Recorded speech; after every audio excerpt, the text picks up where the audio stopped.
I'm J.R. Church. Welcome to today's analysis of the news.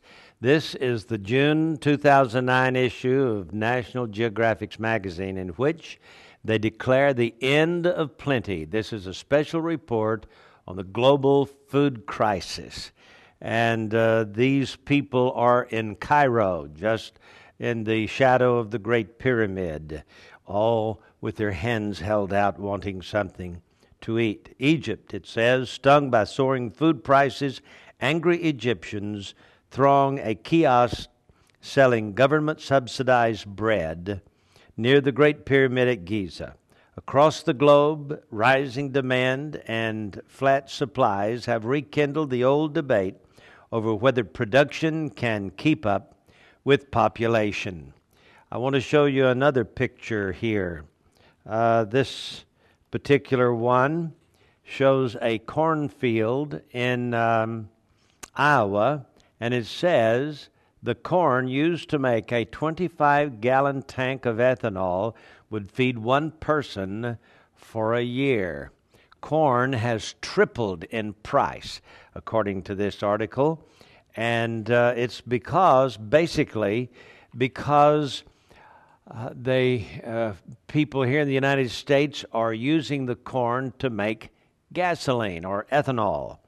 And the sad thing about it is it could feed a person for a year, one 25-gallon tank of gas. So when you fill up your tank with ethanol, that is the next time you buy 25 gallons worth of ethanol, them corn squeezins, just remember that you're depriving someone among our 7.5 billion population, at least I guess it's estimated about that now, from eating for a full year.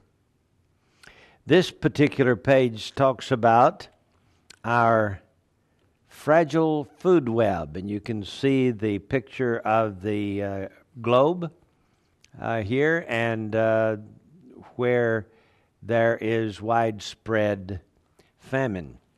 This says the global food crisis didn't happen overnight. For the past decade, grain production has struggled to keep pace with consumption, causing stockpiles to dwindle. Clearly, we need to grow more food, but there's limited new land to be brought under the plow. Increasing yields on existing farmland requires irrigation. Yet new sources of fresh water can be as scarce as fertile land. In coming decades, the climate change is predicted to cause crop losses in some of the poorest regions. The challenge today is not to deal with a short-term rise in grain prices, but to find ways of avoiding a perpetual food crisis. And I want to read to you a little bit from this article. Listen to this. I mean, this is chilling information. You recall now the book of Revelation talks about a famine.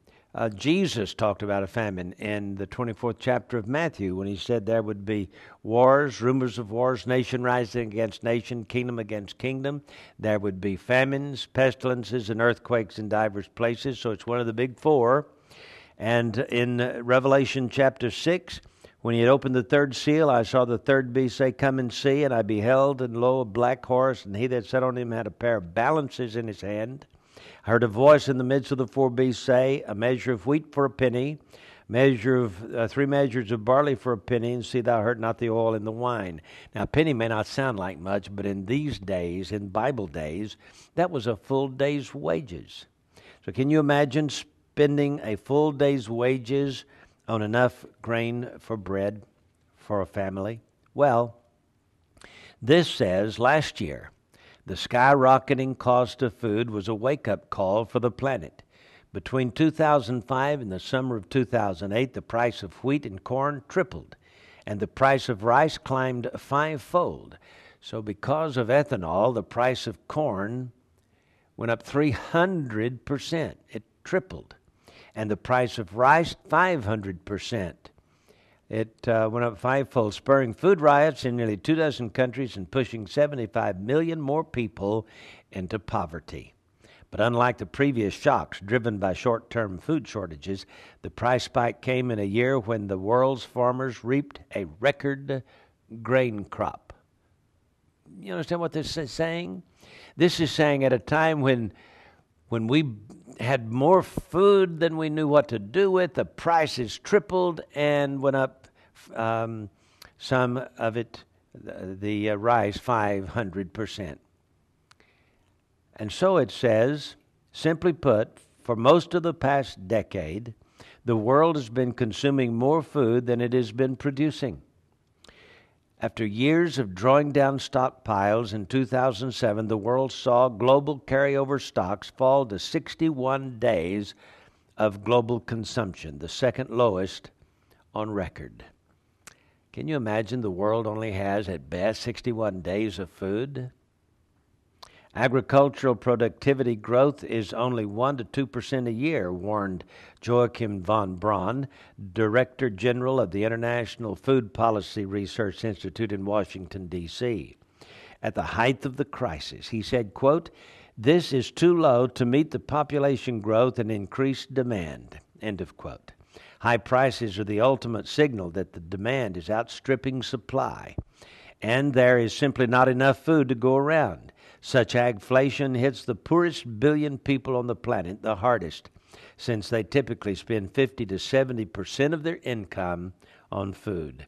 Even though prices have fallen with the imploding world economy, they are still near record highs, and the underlying problems of low stockpiles, rising population, and flattening yield growth remain. Climate change, with its hotter growing seasons and increasing water scarcity, is projected